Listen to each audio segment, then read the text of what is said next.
He thought it was just another ordinary night. But the silence in that room carried something darker. While he drifted into dreams, someone else in that same house took their final breath. By morning, nothing looked unusual until a single sound revealed the unthinkable. This is the story of a man who slept beside death itself and never even realized it. It happened in a quiet town on the outskirts of Bhopal, India. Ravi, a 28-year-old technician, shared a small rented house with his friend Deepak. They'd been roommates for nearly 2 years, not brothers by blood, but brothers by choice. Ravi and Deepak's friendship was the kind that blossoms quietly over time, built on trust, shared meals, and countless late-night conversations. Both came from modest backgrounds and had left their villages to work in the city, chasing small dreams and bigger responsibilities. Their rented house was simple: 2 rooms, 1 kitchen, and the kind of silence that only old buildings carry. 2 neighbors, they seemed like any other pair of young men working hard to make ends meet. Ravi, a technician at a local workshop, was the quieter one, organized and thoughtful. Deepak, on the other hand, was lively and ambitious, often talking about opening his own repair business one day. They shared everything from bills to secrets, from meals to moments of loneliness. Over time, their friendship became a pillar of their everyday routine. They depended on each other not just for financial stability, but for emotional support in a city that often felt too big and too indifferent. What no one could have predicted, though, was how fate would test that bond. The night that would later haunt Ravi began just like any other. There was no warning, no argument, no strange sign in the air, just 2 friends living under the same roof, unaware that within hours, life would take one of them away and leave the other with an unshakable memory. On that particular evening, Ravi came home late from work, finishing a last-minute repair job for a client. By the time he reached home, the streets were nearly empty. But he noticed the faint yellow glow coming from under Deepak's door, a light that usually meant Deepak was still up, perhaps scrolling through his phone or jotting down ideas for his business plans. The door was closed, and Ravi, tired and half asleep, didn't think much of it. It was common for Deepak to stay up late. Inside the house, everything seemed normal, yet there was an odd quietness that Ravi couldn't quite place. The hum of the ceiling fan, the usual distant barking of dogs, even the faint noise from the road outside, all seemed to have faded. But fatigue has a way of dulling the senses. Ravi poured himself a glass of water, glanced once more toward Deepak's door, and went to bed, unaware that just a few feet away, something irreversible had already begun. That moment, so ordinary, so casual, would later replay in his mind over and over again. He would question whether he should have knocked, called out, or checked in. But that night, for Ravi, routine had disguised itself as normalcy. And sometimes normalcy hides the deepest tragedies. Sometime past midnight, the quiet of the house was broken by a faint, almost imperceptible sound. Ravi, caught between sleep and wakefulness, thought he heard a dull thud, like something soft hitting the floor. But For a brief second, his eyes flickered open, scanning the darkness, but his tired mind dismissed it as a dream or the wind shaking something loose.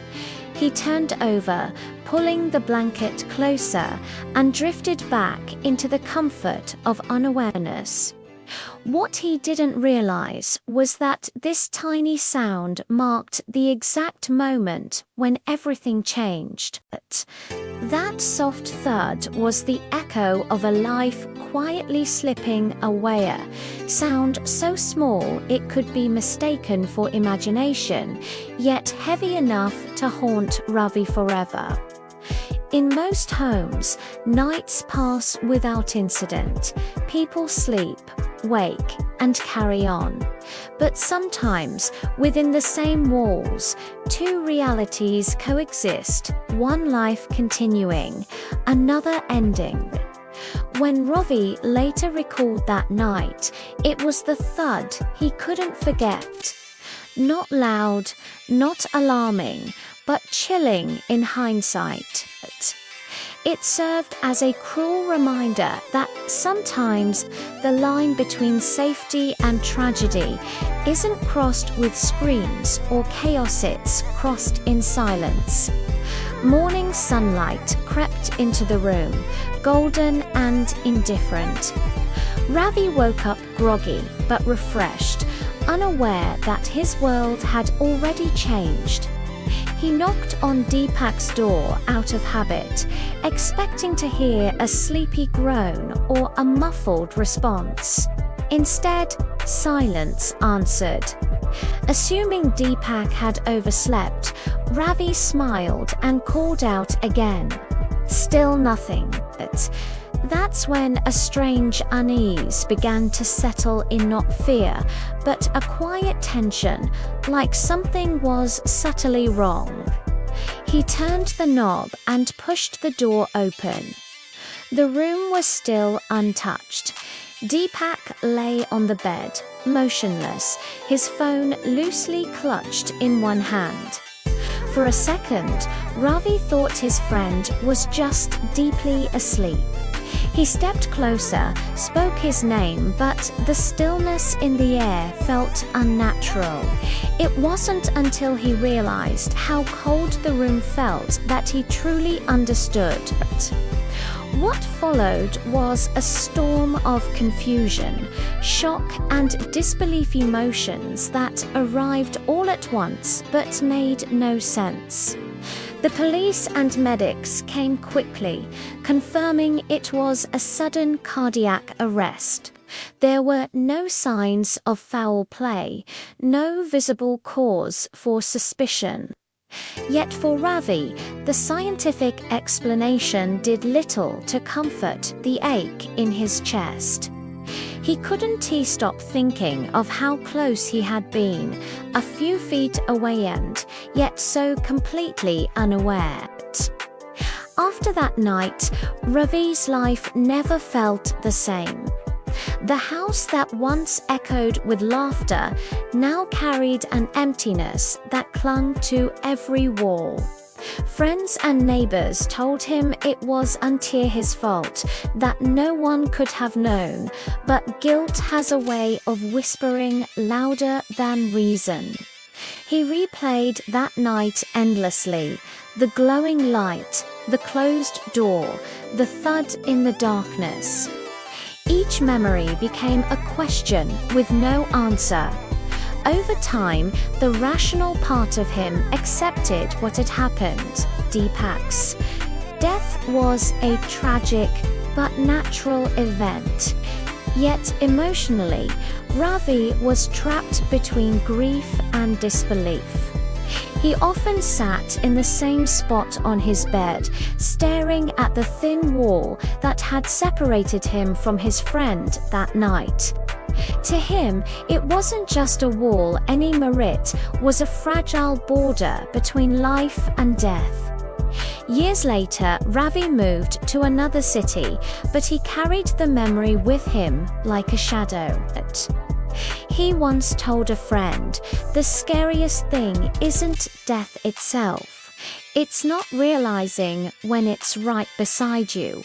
And in that single sentence, he captured the chilling truth of his experience that sometimes death doesn't knock or warn. It simply shares the night with you, quietly unseen, until morning comes. Sometimes the scariest stories aren't about what's seen, but what's missed. What if you woke up one morning and realized death had been sleeping right next to you? This story is a powerful reminder of how fragile life is and how important it is to check in on the people we care about. If you've ever felt the kind of grief or guilt Ravi experienced, please know you're not alone and it's okay to seek support. Thank you for watching.